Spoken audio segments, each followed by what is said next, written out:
तामीर वतन में हैं हम बराबर के शरीक, दरो दीवार अगर तुम हो तो बुनियाद हम हैं। तमाम बिरादरान वतन जनपद फर्रुखाबाद के 307 में जन्म दिवस की स्थापना दिवस की पुरखुलूस मुबारकबाद जनाब मोहम्मद खां वेलफेयर सोसाइटी की जानिब से आज नवाब मोहम्मद खां बंगश के मकबरे पर गुलपोशी व चादरपोशी कर कुरान खानी किया गया। तो दोस्तों अस्सलाम वालेकुम, मैं इरशाद अली और आप देख रहे हैं यूपी 76 न्यूज़। और मैं आपसे कहना चाहूँगा, यदि आपने हमारे चैनल को सब्सक्राइब नहीं किया है तो चैनल को सब्सक्राइब करें, इस खबर को लाइक करें, शेयर करें, कमेंट करें और देखते रहें यूपी 76 न्यूज़। जिसके बाद सोसाइटी के सरपरस्त doctor Haji Anwar Ahmad Khan, dental surgeon Manoj Agarwal, पूर्व MLC doctor Prabhat Gupta, doctor Ramkrishna Rajput, doctor Mohsin, advocate Jawahar Singh Gangwar और सोसाइटी के तमाम अफसरान जावेद खां बंगश, मोहम्मद इस्लाम, डॉक्टर खालिद हुसैन, रजत कुमार, सलमान कबीर, आरिफ खान, रवि प्रताप बाथम, मोहम्मद बिलाल शफीकी, डॉक्टर असलम, इनके अलावा हिलाल सफ़ीकी, फैसल रईस, अकील खां, सैयद दाऊद अली, सैयद फैसल, जुल्फ़िकार खां, आसिफ कुरैशी, नाजिम, सलमान अली आदि सभी अपने मुल्क व शहर की खैरियत की दुआएं मांगी और एक दूसरे को गले मिलकर जश्न फर्रुखाबाद की दिली मुबारकबाद दी। जिसके बाद फर्रुखाबाद का काफिला सीधा शहर के बीचों बीच बारादरी पहुंचा, जहां तारीखी सेमिनार जश्न फर्रुखाबाद की जानिब से नवाब मोहम्मद खां बंगश वेलफेयर सोसाइटी के सदर जनाब नवाब मोहम्मद काजिम हुसैन खान साहब की सरपरस्ती में तारीखी सेमिनार अनेकता में एकता पर तवज्जो दी गई, जिसमें दूर दराज से आए जियाउद्दीन साहब, जवाहर सिंह गंगवार एडवोकेट साहब, मौलाना सदाकत हुसैन सेतरी साहब, केशव भान साहब, शुभम तिवारी साहब, डॉक्टर मोहम्मद मोहसिन साहब, नवाब इखलाक खान साहब, नीरज प्रताप शाक्य साहब, अंकुर श्रीवास्तव साहब, जहांगीर मंसूरी साहब, अनीस अहमद एडवोकेट साहब, डॉक्टर रामकृष्ण राजपूत साहब, इन सभी ने फर्रुखाबाद की खूबियों से वाबस्ता कराया और फर्रुखाबाद के बिगड़ते हालात और मकबरों के बिगड़ते हुए चेहरों पर आंसू बहाए। तमाम तकरीरदारों ने अपनी अपनी तकरीर में क्या कहा, जरा आप भी उसे सब सुने और हो जश्न फर्रुखाबाद की खुशियां मनाएं। आज इस मीटिंग से हमें प्रण लेते हैं कि नवाब साहब के लिए नवाब मोहम्मद खां बंगश साहब की एक स्मारक फर्रुखाबाद जनपद के अंदर होनी चाहिए। फर्रुखाबाद हम अपना स्थान चिन्हित कर ले, लाल दरवाजे पे फुब्बारा है और फुब्बारे से कोई मतलब नहीं बनता, शोभा नहीं बढ़ती। शोभा फर्रुखाबाद की नवाब साहब की स्मृति बन जाने से ही बढ़ेगी।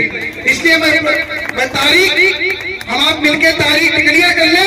शासन और प्रशासन अगर हमें रोकता भी है तो हम जबरदस्ती नवाब साहब की स्मारक को बनवाने का कार्य करेंगे। मैं अपने इन्हीं शब्दों के साथ में अपनी वाणी को विराम देता हूँ। जय हिंद, जय भारत, भारत माता। मोहम्मद खां बंगश ने 150 से ज्यादा इस फर्रुखाबाद में मोहल्ले बसाए। उसमें अगर खटकपुरा बसाया तो अग्रवाल मोहल्ला बसाया, अगर उसने बंगशपुरा बसाया तो उसने रस्तोगी मोहल्ला बसाया। इसी तरीके से आधे आधे तकरीबन हिंदू और मुस्लिम की पहचान को बनाए रखने के लिए अलग अलग मोहल्ले बसाए। मैं 2 पंक्तियां अंग्रेजी की बोल रहा हूँ कि man can not honours his past has no future. एक व्यक्ति जो अपने भूतकाल का या अपने बुजुर्गों का सम्मान नहीं करता है तो भविष्य में उसका भी सम्मान नहीं होगा। तो इसलिए हमें अपने बुजुर्गों का सम्मान करना चाहिए, जिन्होंने योगदान किया है देश के लिए, उनकी शहादत को याद रखना चाहिए। तो तमाम ऐसे हमारे सामने जो तारीख में नाम आते हैं, हम उनके प्रति अगर सम्मान करेंगे तो आगे आने वाली पीढ़ियां हमारा। सैयद अनवार अहमद MLA थे, उनके अलावा बाकी सब बीजेपी कोटे के MLA थे और सांसद थे हमारे शाकी जी। शाकी जी जब भी दयाराम शाकी जी लखनऊ जाते थे तो आपको सुन के ताज्जुब होगा कि वो किसी के कमरे में नहीं रुकते थे, वो सैयद अनवार अहमद के कमरे में ही आकर के रुकते थे। वो कभी भी ब्रह्मदत्त के यहाँ राम और दूसरे वंश गोपाल के यहाँ कहीं नहीं जाते थे, सिर्फ सैयद अनवार अहमद के यहाँ रहते थे।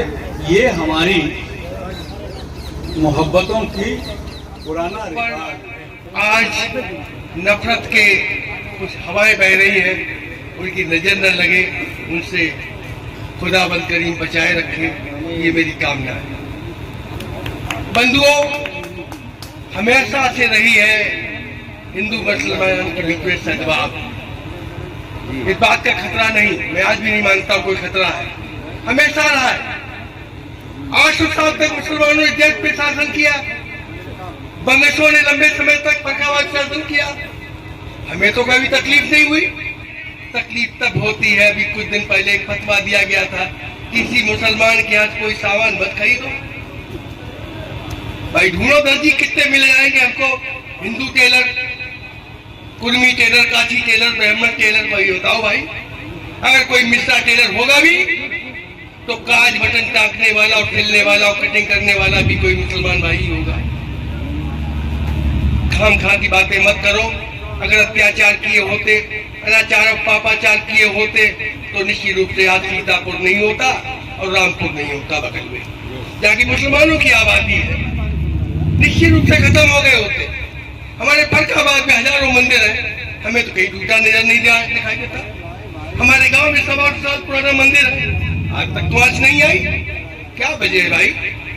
मुझे तो लगता है ये सियासी फरुखाबाद के बारे में कुछ विशिष्ट बातें आपको बताना चाहूंगा कि हमारे फरुखाबाद का इतिहास पौराणिक इतिहास रहा है। उसके पश्चात न जाने कितने बार यहाँ तमाम तब्दीलियां आई हैं, लेकिन जो मुझे जहाँ तक पता है कि नवाब जो बंगश थे उनके द्वारा जो होली मिलन समारोह किया जाता था वो वास्तव में अपने आप में अविस्मरणीय है, अद्वितीय है। बताया जाता है कि वो अपने महल से चौक पर आया करते थे और सभी के घरों पर होते हुए मिलते हुए होली मिलन समारोह को मनाया करते थे। ये हमारी फरुखाबाद की गंगा जमनी तहजीब का परिचय है। समाज बुरों की वजह से बुरा नहीं है, अच्छों की खामोशी की वजह से बुरा है। जब अच्छे बोलने लगेंगे तो बुराइयां खत्म हो जाएंगी। बुराइयां अंधेरों की तरह है, अच्छाइयां उजालों की तरह है। हमारी भी जिम्मेदारी बनती है। आज हम लोगों से कहते हैं कि साहब बेवा की मदद नहीं हो रही है, बच्चों की मदद नहीं हो रही है, साहब हम मुसलमान है इसलिए हमें छोड़ा जा रहा है। अरे आपके ऊपर भी तो जिम्मेदारी थी, फितरा आपके ऊपर रखा गया, ज़कात आपके ऊपर रखा गया, आपको दरवाजों पे जाने की जरूरत नहीं थी। अगर अपनी जिम्मेदारी आप खुद निभा लेते, न कोई बेवा परेशान होती, न कोई बेटी परेशान होती रहेगी। आज नवाब बंगश का क्यों नाम लिया जा रहा है? इसलिए कि इन्होंने इंसानियत के लिए कुर्बानी दी, तो उन्हें बाकी रखना हमारा काम नहीं है। ये अल्लाह ने वादा किया है, जो नेक काम करेगा उसको हम बाकी रखेंगे। ये अल्लाह का कमाल है, जिन्हें बाकी रखा।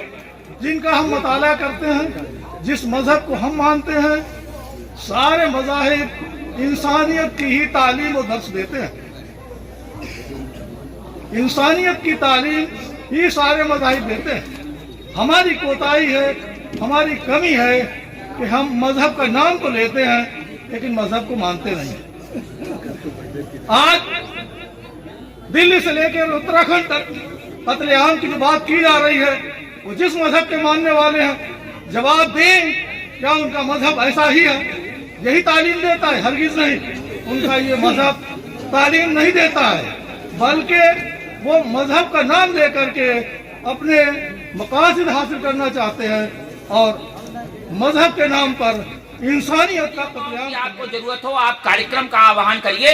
मैं और मेरी टीम उसी जज्बे से, उसी मोहब्बत से, उसी दमदारी से आपके साथ खड़ी है।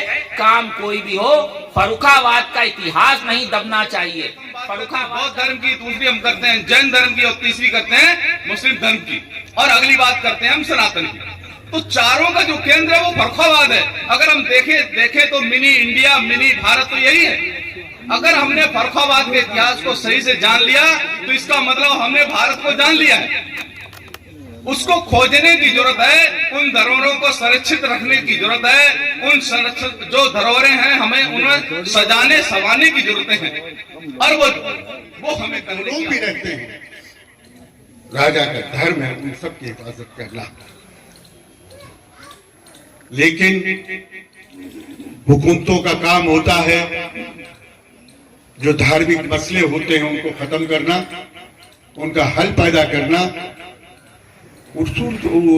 हुकूमतों का ये फर्ज नहीं होता है कि धार्मिक मसलों को पैदा करना। ये वो लोग पैदा करते हैं जिन्हें इख्तिदार चलाने का रास्ता नहीं मालूम होता है। इस मुल्क में आए अशोक आए, हर्षवर्धन आए, एक से एक लोग आए जिन्होंने इंसाफ की तराजू को हमेशा जात बरादरी और ऊंच और नीच के हिसाब से अलग हटा के सिर्फ हक की बात कही, इंसाफ की बात कही, चाहे अपना ही